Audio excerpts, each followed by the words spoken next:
তুমি জান্নাতের কোন দরজা দিয়ে যেতে চাও কমেন্টে অবশ্যই জানাও। জান্নাতের 8টি দরজা আছে। প্রথম দরজা বাব আল জিকির। এই দরজা দিয়ে সেই সব মুসলমান প্রবেশ করবে যারা আল্লাহর জিকির করে।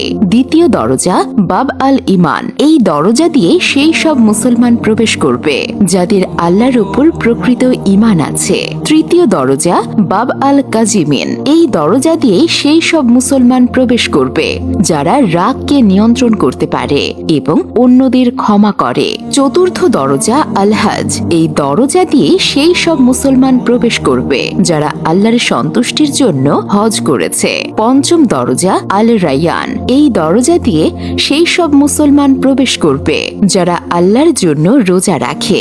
ষষ্ঠ দরজা আল সাদাকা।